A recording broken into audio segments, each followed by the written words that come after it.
Hi all of you, good morning. ഇതെൻ്റെ student തന്നെയാണ് ഫാരിസ്. ഫാരിസ് ഇവിടുന്ന് 2 ഇയർ മുമ്പേയാണ് കോഴ്സ് ചെയ്തിട്ടുണ്ടായിരുന്നത്.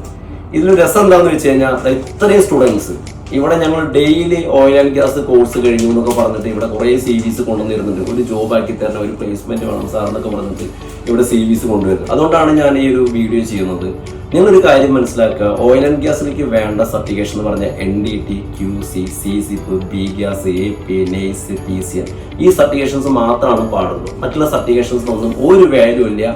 അത് നിങ്ങൾ പഠിച്ചുകൊണ്ട് നിങ്ങൾക്ക് ഒരു ഗുണവും ഇല്ല, ദോഷവും ഇല്ല. അതുകൊണ്ട് നിങ്ങൾ അങ്ങനത്തെ കോഴ്സുകളൊന്നും പോയി എനിക്കൊന്നും പോയി പെടാതിരിക്കുക. കാരണം എന്താണെന്ന് വെച്ച് കഴിഞ്ഞാൽ ഓയിൽ ആൻഡ് ഗ്യാസിന്റെ ഒരു പുകമറ നമ്മളൊരു മാറ്റാൻ വേണ്ടിയിട്ടാണ് അത് ഞാൻ ഈ ഒരു വീഡിയോ ചെയ്യുന്നത്. മാക്സിമം നിങ്ങൾ ഷെയർ ചെയ്യുക. പഠിച്ച കുട്ടികളുണ്ടെങ്കിൽ ഇതിൽ കമന്റ് ചെയ്യുക. ഓയിൽ ആൻഡ് ഗ്യാസ് പഠിച്ച് ജോലി കിട്ടാത്ത കുട്ടികളുണ്ടെങ്കിൽ ഇതിൽ താഴെ കമന്റ് ചെയ്യുക. നിങ്ങൾക്ക് വേണ്ട സർട്ടിഫിക്കേഷൻ എന്ന് പറഞ്ഞാൽ NDT, QC സർട്ടിഫിക്കേഷൻ മാത്രമാണ് നിങ്ങൾ ചെയ്യാൻ പാടുള്ളൂ.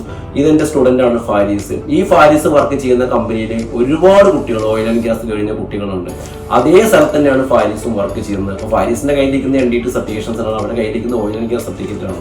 അപ്പോൾ നിങ്ങൾ എപ്പോഴും മനസ്സിലാക്കുക, നിങ്ങൾക്ക് ഓയിൽ ആൻഡ് ഗ്യാസിലേക്ക് വേണ്ട സർട്ടിഫിക്കറ്റ് മാത്രമാണ് നിങ്ങൾ ചെയ്യാൻ പാടുള്ളൂ.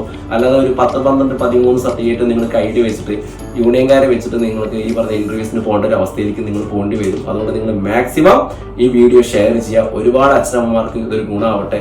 അത്രയും കഷ്ടപ്പെട്ടിട്ട് ഒരു രൂപ കഷ്ടപ്പെട്ടിട്ട് എല്ലാവരും ഉണ്ടാക്കുന്ന പൈസയാണ്. അത് നിങ്ങൾ കൊണ്ടുപോയി കൊടുക്കുമ്പോൾ നല്ല ഇൻസ്റ്റിറ്റ്യൂട്ടിൽ കൊണ്ടുപോയി കൊടുക്കുക. അതുപോലെ തന്നെ കറക്റ്റായിട്ട് അതിന്റെ പ്രാക്ടിക്കൽ ഓറിയന്റഡ് രീതിയിലുള്ള ക്ലാസ്സുകൾ നിങ്ങൾ അറ്റൻഡ് ചെയ്യുക. അതിനുശേഷം പ്ലേസ്മെന്റ് ലൈഫ് ടൈം സപ്പോർട്ടുള്ള ഇൻസ്റ്റിറ്റ്യൂട്ടിലേക്ക് മാത്രം നിങ്ങൾ പോവുക.